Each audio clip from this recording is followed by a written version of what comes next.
ومن على المؤمنين بنبيه المجتبى الصلاة والسلام على سيدنا ومولانا محمد خير البراء وعلى آله وأصحابه المتأدبين بالتقوى أما بعد فأعوذ بالله السميع العليم من الشيطان اللعين الرجيم بسم الله الرحمن الرحيم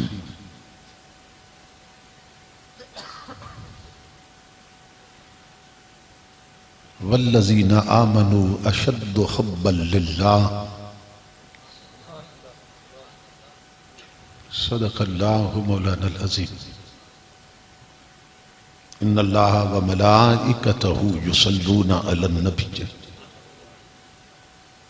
يا أيها الذين آمنوا صلوا عليه وسلموا تسليما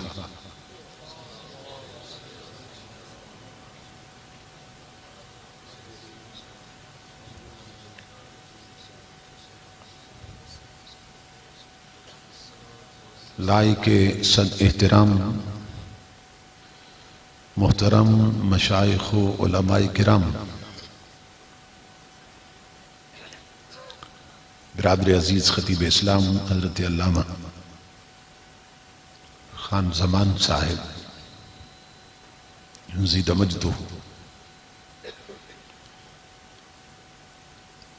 دیگر معزز حاضرین و سامعین، اللہ رب العزت کا لاکھ لاکھ شکر ہے کہ جس نے اپنی توفیق خاص سے آپ کو اور مجھے آج کی اس عظیم الشان اور کثیر البرکات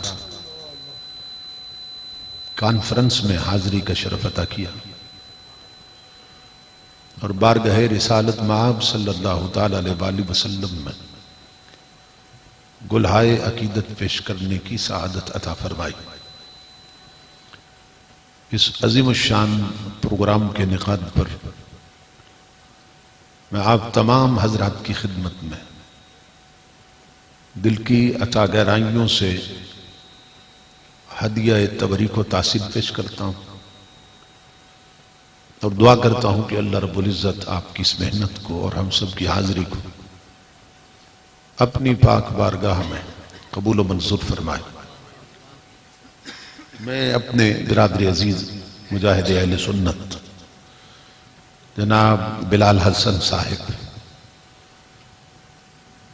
کا شکر گزار ہوں کہ جن کے توسل سے تاریخ کا تعین ہوا اور میں اس پاکیزہ مجلس تک پہنچا ہوں۔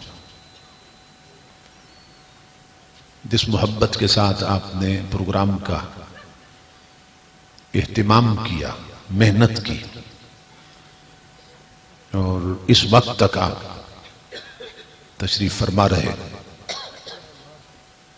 اس تمام پر میں آپ کو ہدیہ تبریک و تحسین پیش کرتا ہوں۔ اپنے برادر عزیز نقیب شہید جناب عرفانی صاحب کے لیے بھی دعا گو ہوں، جنہوں نے بڑی محنت اور محبت کے ساتھ اس پروگرام کو اس مرحلے تک پہنچایا۔ مجھ سے پہلے آپ حضرات نے برادر عزیز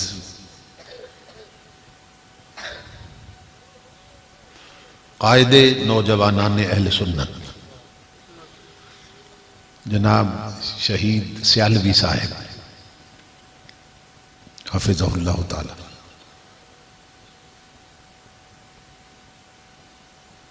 کا انتہائی جامع خطاب موجودہ حالات کے تناظر میں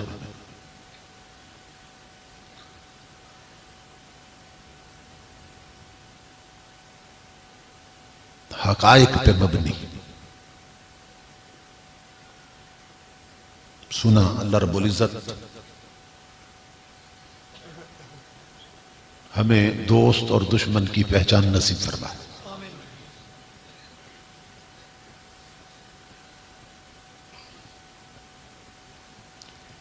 اس دور میں اسلام پہ جتنے حملے ہو رہے ہیں اور دشمن قوتیں جس طرح اسلام کی تعلیمات کو مٹانے کے درپے ہیں،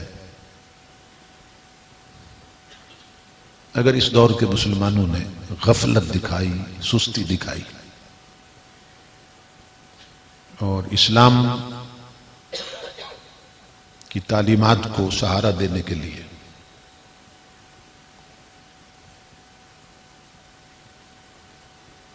نہ اٹھے اور وقت نہ دیا اور اپنے بچے پیش نہ کیے اور اپنی دولت کا رخ اسلام کی خدمت کی طرف نہ کیا، تو یہ ایک ایسی مجرمانہ غفلت ہوگی کہ جس کو اللہ اور اس کا رسول بھی معاف نہیں کریں گے اور تاریخ بھی معاف نہیں کریں گے۔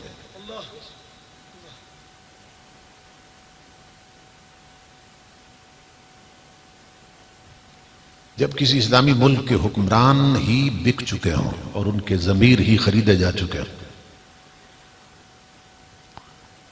تو پھر اس ملک کا اللہ ہی حافظ۔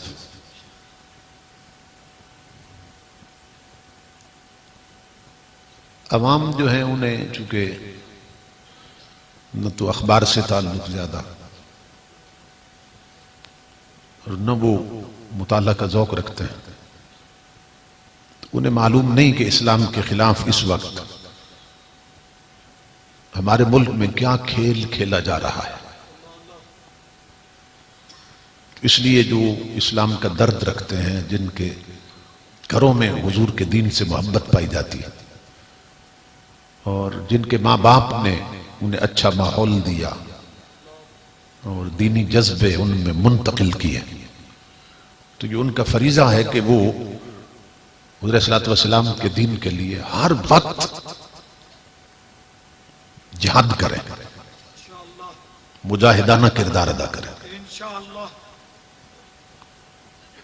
اللہ رب العزت ہمارے ملک کی حفاظت فرمائے اور اسلام دشمن قوتوں کو نیست و نابود فرمائے۔ بہت دیر سے آپ حضرات تشریف فرما ہیں، تو میں نے قرآن حکیم کے جو الفاظ تلاوت کیے اختصار سے ان کے حوالے سے چند ایک گزارشات پیش کرتا ہوں۔ اللہ رب العزت نے فرمایا کہ والذین آمنوا اشد حبا للہ، کہ جو ایمان والے ہیں وہ اپنے رب کے ساتھ سخت محبت کرتے ہیں۔ جو ایمان والے ہیں وہ اپنے رب کے ساتھ شدید ترین محبت کرتے ہیں، یا یوں سمجھیں کہ قرآن حکیم میں اللہ فرما رہا ہے ایمان والے سب سے بڑھ کر اپنے رب سے محبت کرتے ہیں۔ تو یہ ایمان دار ہونے کی علامت ہے اور یہ پہچان ہے ایک مومن کی کہ وہ اپنی اولاد سے بڑھ کر، اپنے وطن سے بڑھ کر، اپنی جان سے بڑھ کر، الغرض سب سے بڑھ کر اپنے رب سے محبت کرتا ہے۔ چار محبتیں ایسی ہیں کہ جو کافر بھی کرتے ہیں۔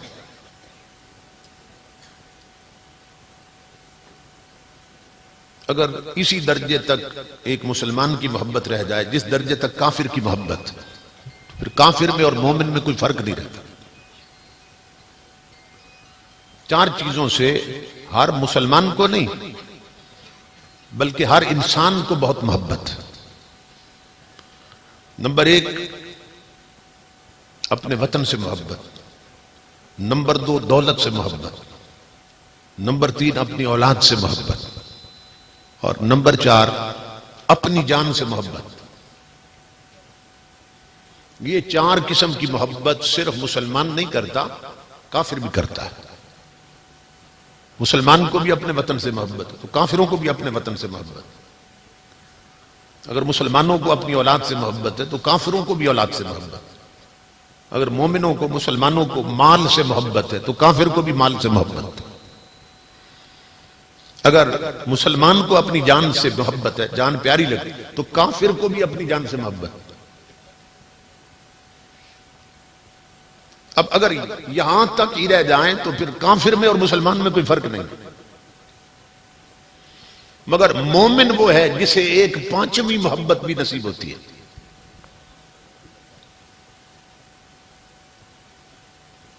اور وہ کون سی محبت ہے؟ وہ اللہ اور اس کے رسول کی محبت. کہ مومن اپنی جان سے بڑھ کر اپنے رب اور رسول سے محبت کرتا ہے.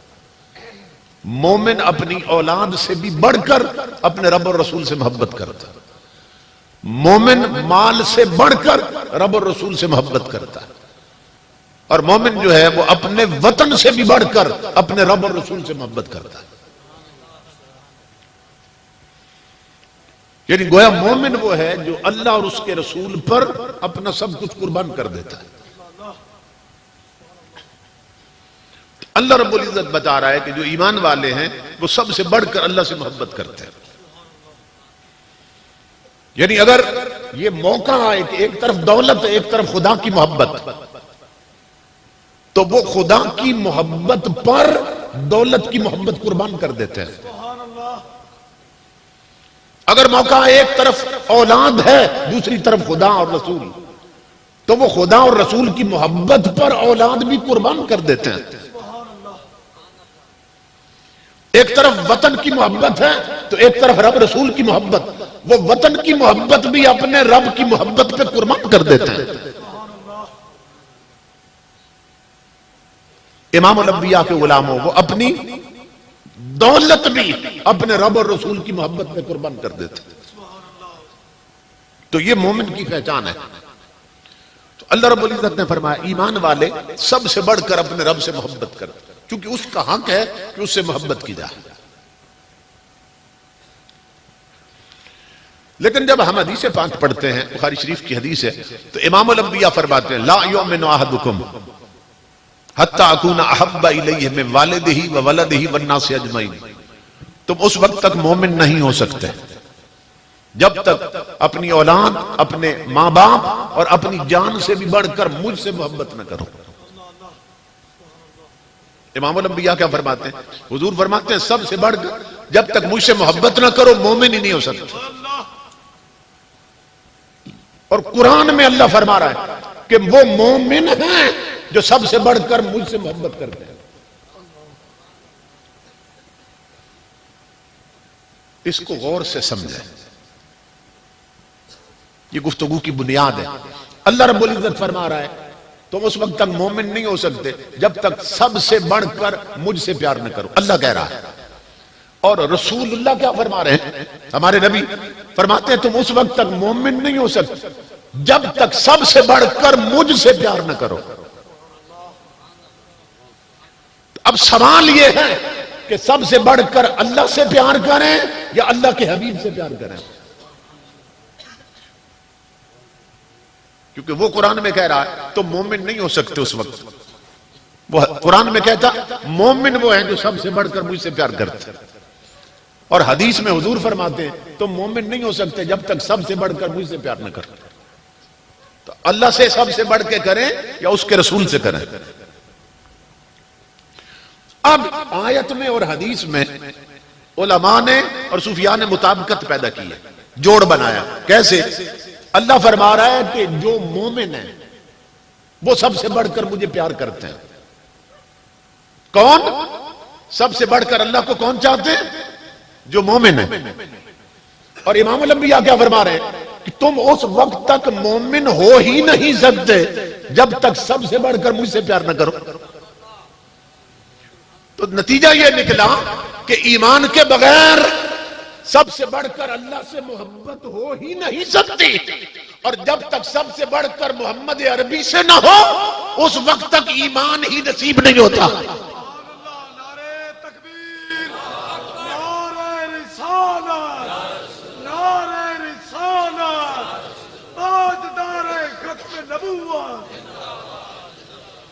تو نتیجہ یہ نکلا اللہ کی محبت بھی اس وقت نصیب ہوتی ہے جب تاجدار کائنات کی محبت نصیب ہوتی ہے. اس کا مطلب جو حضور تک نہ پہنچا وہ خدا تک بھی نہیں پہنچ سکتا. تو تاجدار کائنات کی محبت کا یہ مقام ہے کہ سب سے بڑھ کر امام الانبیاء سے محبت کی جائے. اور یہ یاد رکھو کہ اگر کسی سے محبت ہو لیکن جان سے بڑھ کے نہ ہو نا، اس کو پیار کہہ سکتے ہیں، الفت کہہ سکتے ہیں، اس کو محبت بھی کہہ سکتے ہیں کسی درجے میں، چونکہ ہمارے ہاں یہ لفظ عام بولا جاتا ہے، لیکن اس کو عشق نہیں کہہ سکتے. اگر کسی سے آپ محبت کرتے ہیں، آپ اسے کہتے ہیں مجھے تجھ سے پیار ہے، مگر اتنا نہیں ہے کہ اپنی جان سے بھی بڑھ کے ہو تجھ سے، تو وہ جو آپ نے کہا نا مجھے تجھ سے پیار ہے مگر جان سے بڑھ کے نہیں ہے، تو اب اس کو پیار یا الفت تو کہہ سکتے ہیں، عشق نہیں کہہ سکتے. یہ سمجھ رہے بات آپ؟ اسے عشق نہیں کہہ سکتے. تو تمہارے میرے نبی کیا فرماتے ہیں؟ آقا فرماتے ہیں تم مومن نہیں ہو سکتے اس وقت جب تک جان سے بھی بڑھ کر مجھ سے پیار نہ کرو. تو گویا امام الانبیاء بتا رہے ہیں باقیوں سے پیار کرو، مدینے والے سے عشق کرو. باقیوں سے محبت کرو مگر مدینے والے سے عشق کرو. کہ آقا کے نام پر جان دینا بھی تمہارے لیے ایک کھیل بن جائے، جان دینا بھی مشکل نہ ہو. امام الانبیاء پہ جان قربان کرنا بھی تمہارے لیے ایک اعزاز کی بات بن جائے، عزت کی بات بن جائے. کیوں؟ اس لیے کہ یہ جان ہے ہی حضور کی. بے شک بے شک بے شک. یہ ذہن میں رکھیے، یہ جان حضور کی ہے. اس پر میں آپ کو دلیل دیتا ہوں کہ کوئی بندہ اگر خودکشی کر لے، زہر کھا کے مر جائے، اپنے آپ کو گولی مار لے اور مر جائے، تو حلال موت مرا یا حرام موت؟ حرام موت مرا. سوال یہ ہے کہ اس نے کسی کی جان تو نہیں لی ہے نا. کسی کا نقصان کرے پھر تو بات سمجھ آتی ہے کہ وہ مجرم ہے. اس نے نقصان ہی اپنا کیا ہے نا، اپنی جان لی ہے اس نے، اپنے آپ کو گولی ماری ہے تو اپنی جان لی ہے اس نے، تو کسی کا نقصان نہیں کیا، تو پھر حرام موت کیوں مرا؟ زہر کھا کے خود مرا ہے نا، تو اپنی جان لی ہے اس نے، تو حرام موت کیوں مرا؟ شریعت کہتی ہے وہ حرام موت مرا. اور سزا کیا ہے؟ حدیث پاک میں ہے کہ وہ جس شے کو کھا کے مرا ہے نا، یعنی اگر اس نے اپنے آپ کو گولی ماری ہے اور مر گیا، تو جب قبر میں آپ اسے دفن کریں گے تو قیامت تک اللہ رب العزت اسے یہی سزا دیتا رہے گا. یہ اپنے آپ کو مار دینا زہر کھا کے یا گولی مار کے، یہ اتنا بڑا جرم ہے شریعت کی نظر میں کہ اگر اس نے گولی ماری ہے تو قبر میں قیامت تک بار بار اسے زندہ کر کے پھر گولی ہی ماری جاتی رہے گی. اگر زہر کھا کے مرا ہے تو قبر میں اللہ بار بار اسے زندہ کرے گا، بار بار زہر پلائیں گے، بار بار اس کا کلیجہ پھٹے گا، بار بار مرے گا. تو جس شے کو کھا کے خودکشی کی ہے نا اس نے، وہ سزا بار بار قبر میں دی جائے گی. تو سوال یہ ہے کہ جان تو اس کی اپنی تھی، کسی کا تو نقصان نہیں کیا، تو جب خودکشی کی اور اپنی جان لی تو حرام موت کیوں مرا ہے؟ تو شریعت کہتی ہے حرام موت اس لیے مرا کہ یہ جان اس کی نہیں تھی، جان کا مالک ہی مدینے والا ہے، جان کا مالک ہی کملی والا ہے. اس نے یہ جو خودکشی کی ہے تو اس نے کملی والے کی ملکیت میں ہاتھ ڈالا ہے کہ اس جان کا مالک رسول تھا، اس بدبخت نے اپنی جان خود کیوں لی؟ یہی وجہ ہے امام الانبیاء کے غلاموں، یہ ہمارے جسم میں ہے نا، اپنی جان خود لیں تو حرام موت مرتے ہیں، اور غازی ممتاز کی طرح مدینے والے پہ قربان کر دیں تو اللہ شہادت کا رتبہ عطا کرتا ہے.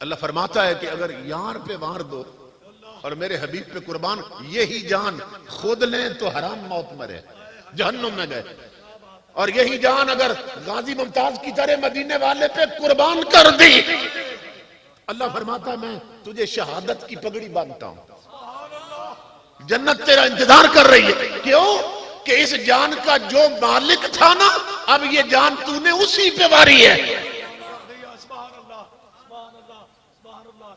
تو امام الانبیاء کے غلاموں، اپنے بچوں کو یہ سبق دو کہ میرے بیٹا جسم تیرا ہے، اندر جان تیری نہیں، جان مصطفیٰ کی ہے۔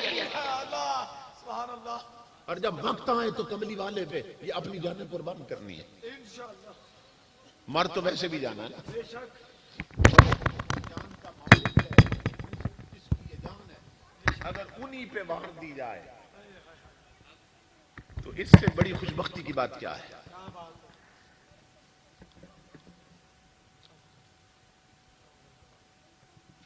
حضور صلی اللہ علیہ وسلم کے زمانہ اقدس میں ایک بدبخت نے جھوٹی نبوت کا دعویٰ کیا۔ یہ ہر دور میں ہوتا رہا ہے۔ حضور اعلان کر گئے تھے، بتا گئے تھے امام الانبیاء کہ میرے بعد سلاسون دجالون کذابون۔ امام الانبیاء نے فرمایا تھا کہ یاد رکھنا میری امت، میں آخری نبی ہوں، میرے بعد کوئی نبی نہیں۔ اور بتایا حضور نے کہ میرے بعد 30 جھوٹے نبی آئیں گے۔ خبر دی حضور نے، میرے بعد 30 جھوٹے آئیں گے، ہر ایک دعویٰ کرے گا میں نبی ہوں، مگر سب جھوٹے ہوں گے۔ کیوں؟ کہ میں آخری نبی ہوں، میرے بعد کوئی نبی نہیں۔ یہ امام الانبیاء بتا کے گئے۔ یہ جو مرزائی قادیانی ہے، یہ کیوں کافر ہے؟ اس لیے کہ یہ حضور کے بعد جو مرزا قادیانی ہے نا، اس ملعون کو اپنا نبی مانتے ہیں۔ تو قادیان ہندوستان میں ایک شہر ہے، وہاں پیدا ہوا تھا۔ یہ حضور سیدنا پیر میر علی شاہ کے زمانے میں اس نے دعویٰ کیا تھا نبوت کا کہ میں بھی نبی ہوں۔ تو یہ قادیانی اور مرزائی کیوں کافر ہیں؟ اس لیے کہ اللہ قرآن میں فرماتا ہے حضور آخری نبی ہے، حضور کے بعد کوئی نبی نہیں، مگر قادیانی کہتا ہے کہ میں نبی ہوں، مرزا غلام احمد قادیانی، اور مرزائی اس کو اپنا نبی مانتا ہے۔ اور قرآن کہتا ہے وَلَٰكِن رَسُولَ اللَّهِ وَخَاتَمَ النَّبِيِّينَ۔ قرآن میں اللہ فرماتا ہے کہ میرا یہ جو نبی ہے نا محمد مصطفیٰ، یہ میرا رسول بھی ہے اور آخری نبی ہے۔ تو قرآن کہے کہ حضور آخری نبی ہے اور کوئی کہے کہ نہیں آخری نبی نہیں، حضور کے بعد مرزا بھی نبی ہے، تو وہ بدبخت چونکہ قرآن کا منکر اس لیے کافر ہو گیا۔ تو یہ ہمیں معلوم ہونا چاہیے۔ بعض لوگ جب یہ تحریک ختم نبوت چلی نا اس دور میں، تو انہیں نہیں معلوم تھا، ٹانگے ریڑھی والے بھائی حکومت کے ساتھ جھگڑا کیا ہے علماء کا، یہ ختم نبوت کیا ہے، یہ حکومت نے کیا کیا ہے کہ یہ علماء اٹھ کھڑے ہوئے ہیں اچانک سارے اور جلوس نکالتے ہیں اور حکومت کے خلاف جلسے کر رہے ہیں۔ تو ہوا یہ تھا کہ ہمارا جو ملک کا قانون ہے اس میں لکھا ہوا تھا کہ مرزائی قادیانی اسی طرح کافر ہیں جس طرح ہندو اور سکھ کافر ہیں، کیونکہ یہ بدبخت قرآن کے منکر ہیں۔ قرآن کہتا ہے حضور آخری نبی ہے، یہ کہتے ہیں نہیں مرزا بھی نبی ہے، اس لیے کافر۔ تو یہ جو بدبخت ہیں یہ چاہتے تھے کہ کسی طریقے سے نہ اس قانون کو بدل دیا جائے۔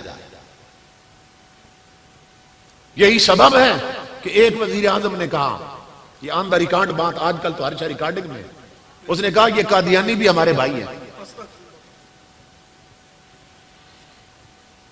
مرزائی اور قادیانی بھی کہا یہ ہمارے بھائی ہیں۔ یعنی آپ دیکھو کہ وہ ملک جو بنا کلمے کے نام پہ، اس کے تخت پر کیسے کیسے جاہل بیٹھے رہے ہیں۔ یعنی وہ ملک کا وزیر اعظم ہے، سب سے اونچی کرسی پہ بٹھایا گیا، اور اس بدبخت کو شریعت نبی کا اتنا مسئلہ بھی نہیں معلوم کہ مرزائی کافر ہیں اور کوئی مومن کافر کو اپنا بھائی نہیں کہہ سکتا ہے.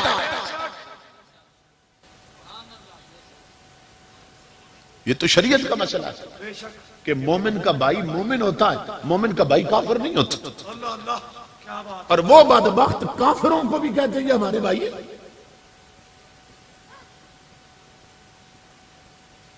بھائی نبی کی شریعت اتنی بھی نہیں پڑی وزیر اعظم صاحب. اچھا وہ تو جو پہلا اب نیلے پہ دیلا آیا،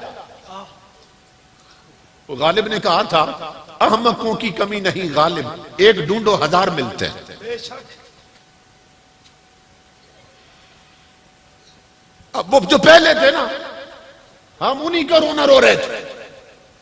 کسی کو کل شریف نہیں آئی وزیر کو، کسی کو سورہ کوثر نہیں آئی پڑھنی. یہ چھوٹی چھوٹی صورتیں قرآن، ہم انہی کی جہالت پر رو رہے تھے. اور یہ جو اس وقت تخت پہ بیٹھا ہے یہ ان کا بھی باپ نکلا جہالت میں کہ اس بدبخت کو حلف پڑھتے حلف نامہ پڑھتے ہوئے قرآن کا لفظ خاتم النبیین، وہ اس بدبخت کو پڑھانے پر بھی وہ لفظ پڑھنا نہیں آیا.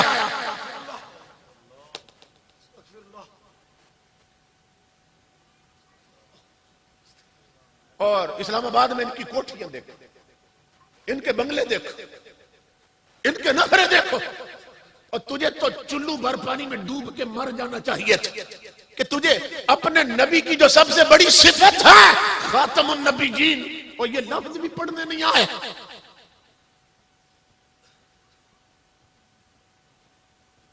لعنت ہو تمہارے عہدوں پر، لعنت ہو تمہاری کرسی پر، لعنت ہو تمہاری دولت اور انڈسٹریوں پر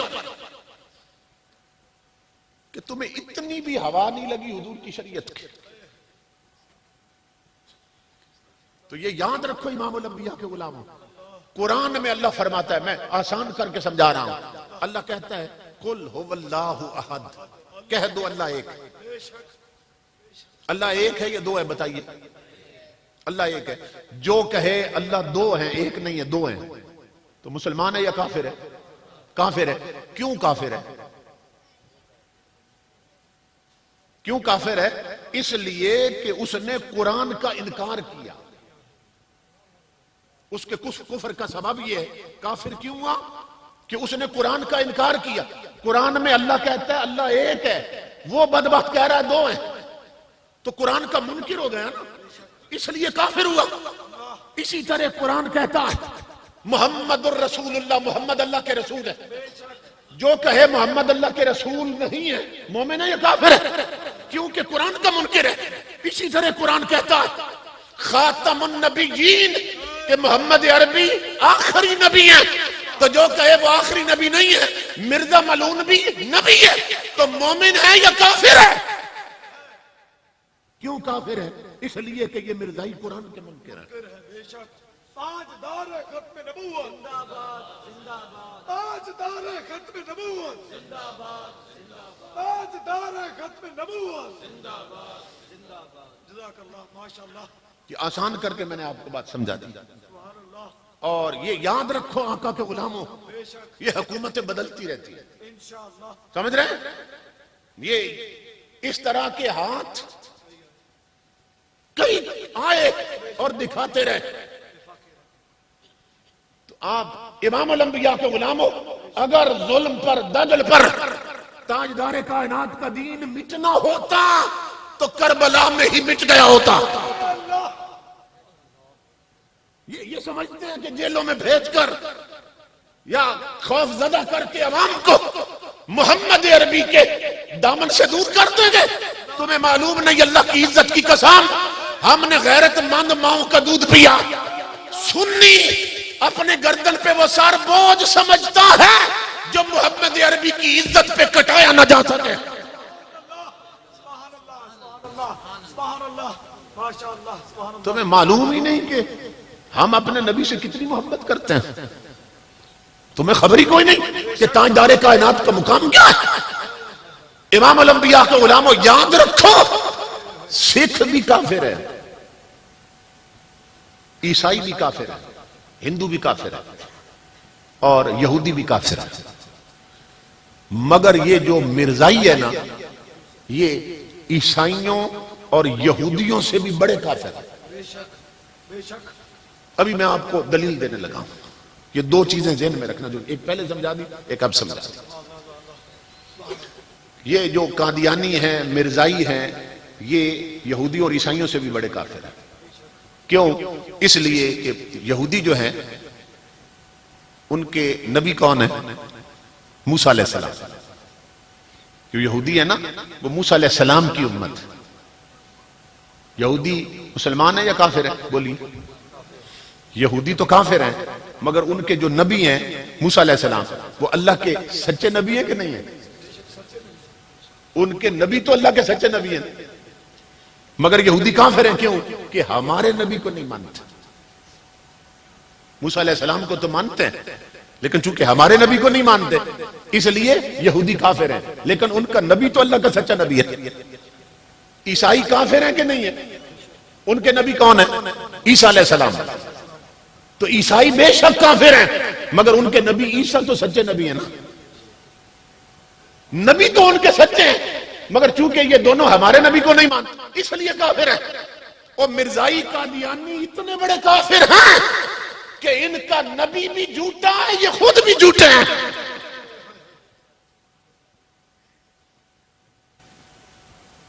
جس کو یہ نبی مانتے ہیں وہ بھی کافر ہے بے شک. اور یہ خود بھی کافر ہے. تو یہ عیسائیوں سے بھی بڑے کافر ہیں اور یہ یہودیوں سے بھی بڑے کافر ہیں. واہ جی واہ.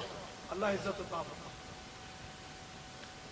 کیا بات ہے. حضرت پیر سیدنا میر علی شاہ رحمت اللہ تعالیٰ سبحان اللہ سبحان اللہ. آپ فرمایا کرتے تھے، کیونکہ آپ کی پوری زندگی نا اس کے خلاف گزری ہے، ٹکر لیتے ہو.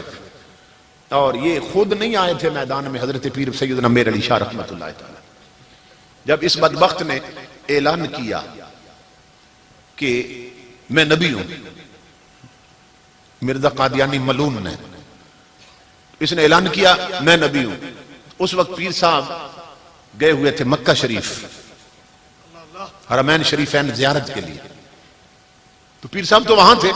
بعد میں یہ فتنہ پیدا ہوا تو وہاں پیر میر علی شاہ صاحب کو حاجی امداد اللہ مہاجر مکی ایک بہت بڑے ولی گزرے، ان سے ملاقات ہو گئی پیر صاحب کی.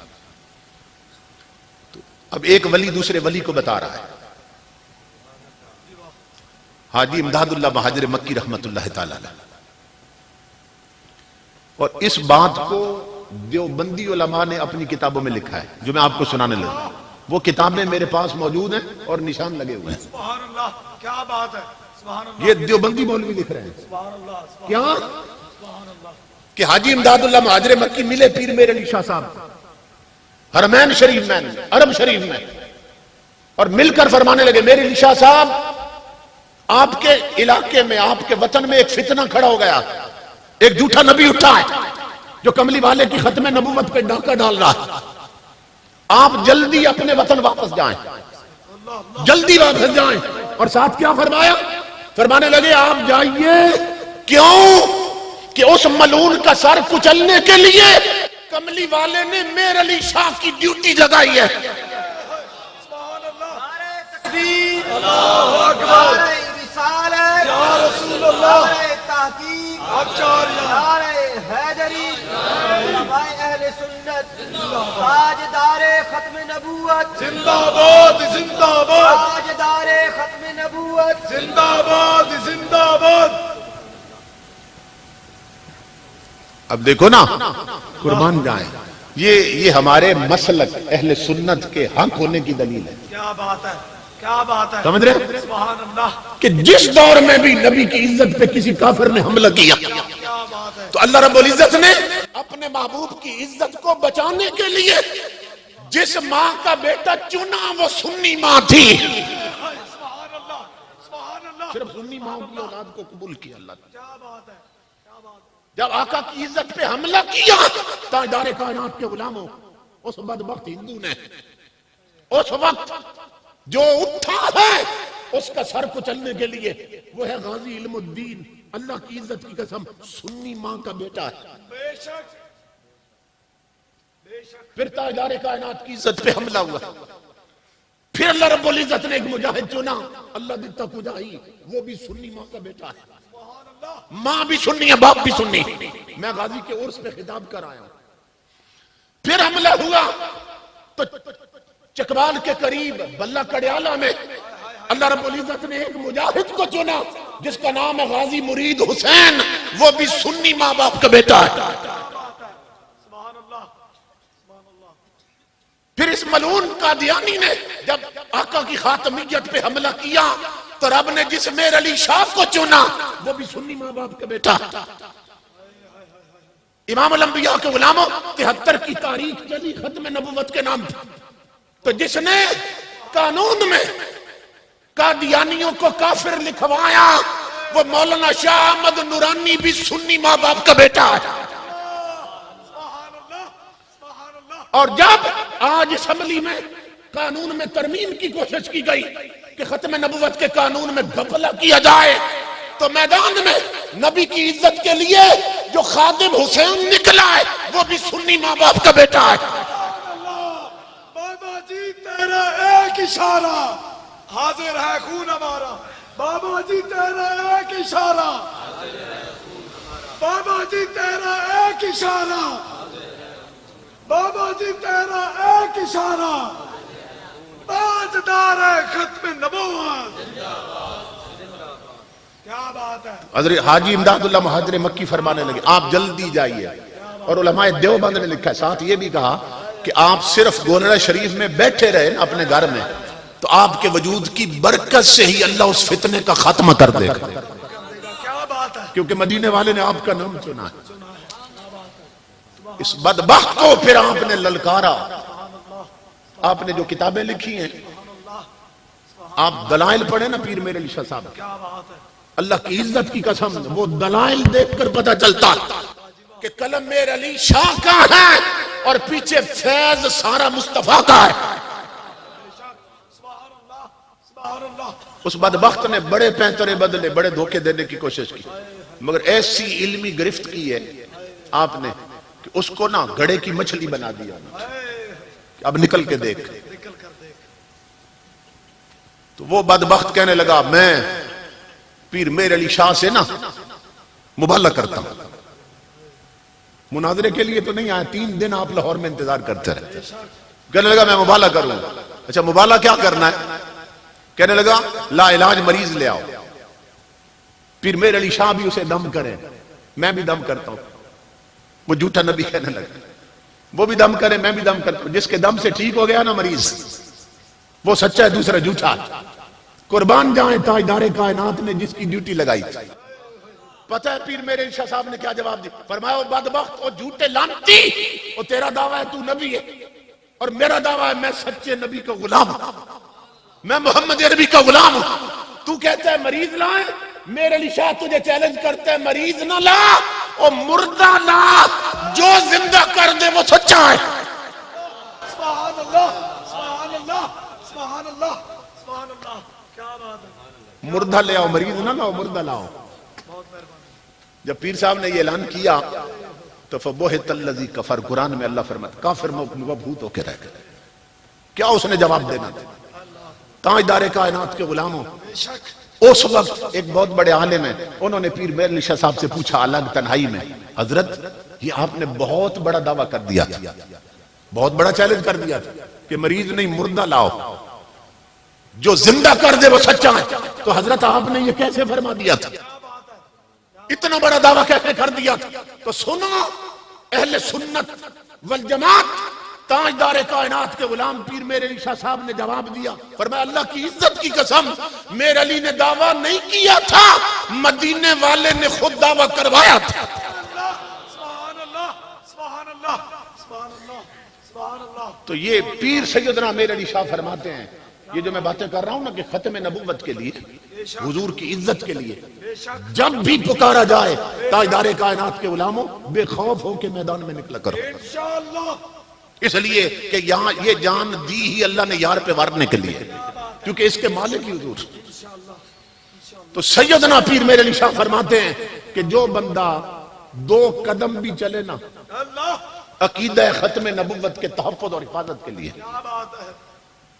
یہ سیدنا پیر میرے علی شاہ فرما رہے ہیں 2 قدم بھی کوئی چلے تاجدار کائنات کی ختم نبوت کی حفاظت کے لیے، تو وہ سمجھے کہ اس کی پشت پہ مصطفیٰ کا ہاتھ آ گیا، سبحان اللہ سبحان اللہ ماشاء اللہ. کیونکہ تاجدار کائنات کی اس سے بڑھ کر خوشنودی حاصل نہیں ہو سکتی. کیا بات ہے کیا بات ہے کیا بات ہے. یہ اب کتابوں میں بھی واقع آ چکا ہے. وہ بچے اب جوان بھی ہو گئے، بوڑھے بھی ہو گئے. جب یہ دعویٰ اس نے کیا نا، بہت سے مسلمان جو ضعیف الاعتقاد تھے اس کی بدبخت کی زد میں آ گئے، وہ اس کو نبی ماننے لگے. تو ایک عورت بہت دیندار تھی، اس کا جو خاوند تھا وہ بھی مرزائیوں کے ساتھ اٹھنے بیٹھنے لگ گئے. اس کی چھوٹے چھوٹے بچے تھے، بیٹیاں بیٹے، وہ بہت پریشان. بھئی اب یہ میرا خاوند ادھر آتا جاتا ہے تو کہیں اس پر بھی یہ کفر کا رنگ نہ چڑھ جائے، اور اگر یہ خاوند مرزائی ہو گیا تو یہ میرے بچوں کو بھی کافر بنا دے گا. وہ دیکھ رہی تھی کہ یہ آگ میرے گھر تک پہنچنے والی. تو وہ بچے بیان کرتے ہیں کہ ہم ابھی چھوٹے تھے تو وہ ماں مصلی پہ نہ رویا کرتی تھی، تو ہمیں ساتھ بٹھاتی نماز کے وقت اور ہمیں کہتی کہ جو بھی تم کہو گے نا وہ میں تمہیں کھانا بنا کے دوں گی، جو کہو گے تمہیں دکان سے خرید کے دوں گی، میٹھی چیزیں جو بچے پسند کرتے ہیں، مگر تم نے ہر نماز کے ساتھ 100 بار میرے ساتھ یہ وظیفہ پڑھنا ہے. اب سنیں، ماں ایسی چاہیے. وہ دیکھ رہی تھی میرے گھر نہ کفر کی آگ لگ جائے. تو بچوں کو پتہ ہے کیا تسبیح پڑھاتی تھی؟ وظیفہ کیا تھا؟ کہتے ہیں بچے کے ہر نماز کے ساتھ ماں کہتی 100 بار پڑھو حضرت محمد آخری نبی ہے، حضرت محمد آخری نبی ہے، حضرت محمد آخری نبی ہے. تاجدار ختم نبوت زندہ باد زندہ باد تاجدار ختم نبوت زندہ باد زندہ باد تاجدار ختم نبوت زندہ باد زندہ باد تاجدار ختم نبوت زندہ باد زندہ باد. کیا بات. وہ کہتے ہیں بچپن میں ماں یہ وظیفہ پڑھاتی تھی. اللہ اللہ تو کہتے ہیں ماں رویا کرتی تھی مصلی پہ اور ہم یہ 100 بار پڑھا کرتے تھے. تو اللہ رب العزت نے ماں کی سن لی اور ہمارا وظیفہ قبول ہو گیا کہ ہمارا باپ بھی بچ گیا اور گھر میں کفر داخل نہیں ہوا. اب وہ بچے کہتے ہیں سب نے خواب دیکھا. اب وہ بوڑھے بھی ہو رہے ہیں. وہ کہتے ہیں ہماری ماں فوت ہو گئی کچھ عرصے بعد، ہم نے ایک ہی رات کو خواب میں دیکھا کہ ماں جنت میں سونے کے محل میں سونے کے تخت پر بیٹھی ہے اور سامنے سونے کا ہی قرآن پڑھا ہے اور ماں تلاوت کر رہی ہے. سبحان اللہ سبحان سونے کے محل میں سونے کے تخت پر سامنے سونے کا قرآن کھلا، ماں تلاوت کر رہی ہے. ہے. کیا بات ہے. وہ کہتے ہیں خواب میں ماں کو دیکھا، ہم دوڑ کر ماں کے قریب ہوئے، ماں سے ملے، مل کر پوچھا ماں یہ اتنا بڑا سونے کا محل، اتنا بڑا سونے کا تخت، یہ سونے کا قرآن، یہ ماں تجھے کہاں سے ملا؟ تو کہتے ہیں اللہ کی عزت کی قسم ماں نے خواب میں بتایا بیٹا وہ جو تمہیں مصلی پر خاتمیت محمدیہ کی تسبیح پڑھائی تھی رب نے اسی کا اجر دیا ہے. سبحان اللہ سبحان اللہ سبحان اللہ. وہ جو یار کے نام کی تسبیح پڑھائی تھی کہ حضرت محمد آخری نبی ہے، حضرت محمد آخری نبی ہے. حضور کیا بات ہے. اس لیے میرے آقا کے غلاموں اپنے بچوں کی گھٹی میں حضور کی محبت رکھ جاؤ. بے شک. دیکھو نا ہم جو 50 سے اوپر ہے ہماری عمر ہو گئی، اب ہماری زیادہ گزر گئی تھوڑی رہ گئی، اب ہم نے تو چلے جانا ہے قبروں میں. پیچھے اولاد کو کملی والے کا ایسا دیوانہ بنا جاؤ، ایسا دیوانہ بنا جاؤ کہ ناموس مصطفیٰ پر انہیں تن من دھن لٹانا پڑے تو وہ بڑی عزت سمجھیں. انشاءاللہ یہ تو بڑے عزت کی بات ہے. تو ان جلسوں کا مقصد یہ ہے کہ ہمارا تعلق حضور کے ساتھ پکا ہو جائے، بے شک. تاجدار کائنات کے ساتھ ایسا تعلق جڑ جائے کہ دنیا کی کوئی طاقت وہ ختم نہ کر سکے. بے شک. تو میں یہ عرض کر رہا تھا کہ حضور کے زمانہ اقدس میں حضور جب فوت ہو گئے، آپ کا وصال مبارک ہوا، تو پھر سیدنا صدیق اکبر خلیفہ بنے. اعلان تو اس بدبخت نے کر دیا تھا حضور کے دور میں. صدیق اکبر نے فوج بھیجی، اس کے ساتھ سخت مقابلہ ہوا. تو حضور کے ایک صحابی تھے حبیب بن زید، وہ کسی طرح نہ ان کے ہتھے چڑھ گئے، وہ پکڑ کر دربار میں لے گئے. اب وہ جو جھوٹا نبی بنا بیٹھا تھا اس نے کہا تم محمد الرسول اللہ کو نبی مانتے ہو؟ آپ نے فرمایا میں مانتا ہوں. اس نے کہا انہیں مانتے ہو تو پھر مجھے بھی مانو کہ میں بھی اللہ کا نبی ہوں.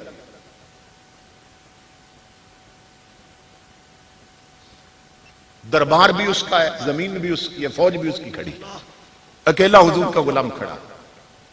پتہ کیا فرمایا؟ فرمایا اللہ کی عزت کی قسم حضور سچے ہیں تو جھوٹا ہے۔ وہ آگ بگولا ہو گیا، اس نے کہا میرے دربار میں، میری حکومت میں، میری فوج کے ہوتے ہوئے مجھے جھوٹا کہہ رہا ہے۔ اس نے کہا دیکھتا ہوں تو مجھے کیسے نہیں مانتا۔ اس نے سپاہیوں کو آرڈر کیا، اس نے کہا اس کا ایک ہاتھ کاٹ دو۔ حضرت حبیب کا ایک ہاتھ کاٹ دیا، کہا اب مانو کہ میں اللہ کا سچا نبی ہوں۔ یوں ہاتھ بلند کیا، خون نکل رہا تھا۔ فرمایا اس بہتے ہوئے خون کی قسم ہے محمد عربی سچے ہیں تو جھوٹا ہے۔ اس کا غصہ اور بڑھ گیا، اس نے کہا دوسرا ہاتھ بھی کاٹ، دوسرا بھی کاٹ۔ کہنے لگا آپ مانو؟ فرمایا وہی اعلان ہے حضور سچے ہیں تو جھوٹا ہے۔ کیوں؟ اس لیے کہ میں نے صرف حضور کو نہیں مانا، میں نے حضور کی بھی مانی ہے۔ آقا فرماتے ہیں میرے بعد کوئی نہیں، حضور فرماتے ہیں میں آخری نبی ہوں۔ تو جھوٹا ہے، آقا سچے ہیں۔ اس نے کہا اس کا ایک پاؤں بھی کاٹ دیا، پاؤں کاٹ دیا۔ کہا اب بتاؤ؟ کہا وہی نعرہ ہے، وہی اعلان ہے آقا سچے ہیں تو جھوٹا۔ اس نے کہا دوسری بھی ٹانگ کاٹ دو، پاؤں کاٹ دو۔ پاؤں کاٹ دیا، جب کاٹا نا تو آپ پھر گر گئے۔ اب ایک پاؤں کے سہارے پہ کھڑے، وہ بھی کٹ گیا، گر گئے۔ کہا اب بتاؤ؟ ہاتھوں اور پاؤں سے خون کے فوارے نکل رہے ہیں۔ فرمایا تو جھوٹا ہے، مدینے والے سچ ہیں۔ سننا غور سے، وہ بدبخت تخت سے اتر آیا غصے کے ساتھ، غلاموں کو کہا اس کو پکڑ لو، اس کے ہاتھ پاؤں پکڑ لو، اور اپنا خنجر نکالا اور کہا اس کا منہ کھولو۔ منہ کھولا حضرت حبیب کا، اس نے زبان پکڑی اور کاٹ دی۔ کہنے لگا اب بتاؤ میں سچا ہوں کہ جھوٹا ہوں؟ اب بول تو سکتے نہیں۔ سر ہلایا، فرمایا مدینے والا سچا ہے تو جھوٹا ہے۔ رب کی عزت کی قسم آقا کے غلاموں، تاریخوں میں ہے کہ زندہ حضرت حبیب ان کے جسم کی نا اپنے چاقو اور خنجر کے ساتھ کھال کھینچنے لگ گیا، جگہ جگہ سے نا چمڑا کاٹنے لگ گیا۔ کہنے لگا اب بتاؤ؟ جان نکلنے تک یہی نعرہ تھا محمد عربی سچے ہیں تو جھوٹا ہے۔ روح پرواز کر گئی۔ کچھ منظر دیکھ رہے تھے وہاں، وہ جب پہنچے نا امام الانبیاء کے غلاموں مدینہ پاک، تو حضرت حبیب کی بوڑھی ماں کھڑی تھی، بوڑھی ماں، ایک ہی بیٹا تھا حبیب۔ تو وہ پوچھنے لگی مجھے بتاؤ میرے بیٹے کا کیا بنا؟ ایک کہے یار میں نہیں بتا سکوں گا، یہ بوڑھی کیسے برداشت کرے گی؟ دوسرا جو ہے وہ کہے نہیں میں نہیں بتاؤں گا، تو بتا۔ وہ بوڑھی خود آگے بڑھی، ایک کو پکڑ لیا، کہا میں پوچھتی ہوں بتاؤ میرے بیٹے کا کیا بنا؟ ایک صحابی آگے بڑھے، کہا اماں بتاتے ہیں لیکن ذرا اپنے قدموں پہ جم جا، ذرا دل پکا کر لے، تیرے بیٹے کے ہاتھ بھی کٹے مگر اس نے اسے نہیں مانا، دونوں پاؤں کٹے اس نے اسے نہیں مانا۔ کہا پھر کیا ہوا؟ کہا اس بدبخت نے زبان بھی کاٹ دی، پھر بھی اس نے اسے نہیں مانا۔ وہ کہتا تھا محمد عربی سچے تو جھوٹا ہے۔ کہا پھر کیا ہوا؟ کہا پھر اس کی زبان کاٹنے کے بعد جسم کی کھال کھینچنے لگا، آخری سانس تک وہ کہتے رہے تو جھوٹا ہے مدینے والا سچا ہے۔ صحابی کہنے لگے اماں تیرے بیٹے کو یوں کاٹا گیا، یوں ستایا گیا مگر اس نے جان دی ہے، ایمان نہیں دیا۔ ماں افسوس ہے تیرے بیٹے پر اتنا ظلم ہوا۔ سننا جو بوڑھی ماں نے جواب دیا تھا، آج یہ ہر گھر میں لکھو نہیں تو بچوں کے کان میں ڈالو۔ ماں وہ بھی ماں تھی، پتہ کیا کہنے لگی؟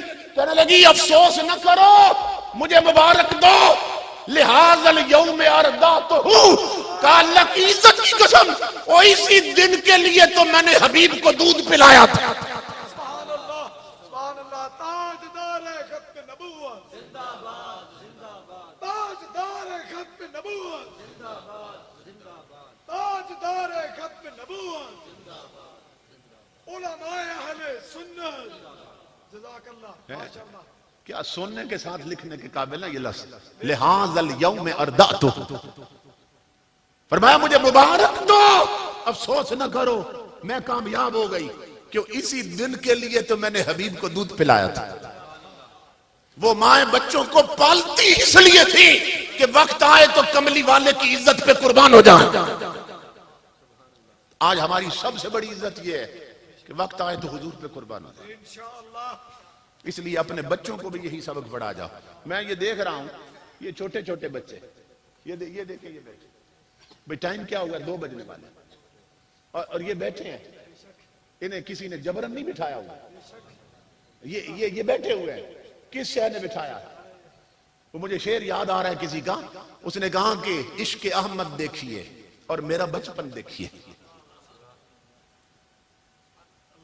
عشق احمد دیکھیے۔ یہ بچے ہمیں کہہ رہے ہیں کہ رات کے 2 بجے بھی ہم یہاں جھوم رہے ہیں، توجہ سے سن رہے ہیں مدینے والے کا ذکر۔ عشق احمد دیکھیے اور میرا بچپن دیکھیے، زلف کی زنجیر اور ننھی سی گردن دیکھیے، کہ کنڈل والی زلفوں نے انہیں بھی قیدی بنایا ہوا ہے، یہ بھی تاجدار کائنات کے دیوانے ہیں۔ تو ہمیں گھر گھر ایسے بچے پیدا کرنے ہیں جو تاجدار کائنات کے ناموس کے لیے، آقا کے ناموس کے لیے وقت آئے تو سب کچھ لٹا دیں۔ یہی ہماری عزت ہے، یہی سرمایہ ہے۔ میں اپنے معزز بھائی جناب بلال حسن صاحب کا شکر گزار ہوں۔ ظاہر ہے ان کے ساتھ کئی جوانوں نے مل کر یہ سارا اہتمام کیا، کوئی انجمن ہوگی جس کے پلیٹ فارم سے ہوا، آپ بزرگوں نے سرپرستی کی اور اتنی دیر تک آپ بیٹھے رہے۔ اللہ رب العزت آپ کو قدم قدم پہ 2 جہان کی عزتیں اور برکتیں عطا فرمائے۔ میرے جن جوان بھائیوں نے یہ کیا، اللہ ان کی عمر میں غیر فانی برکتیں پیدا فرمائے، قدم قدم پہ انہیں خوشیاں نصیب کرے اور پوری زندگی حضور کے دین کی چاکری سے نوازے۔ وما علینا الا البلاغ۔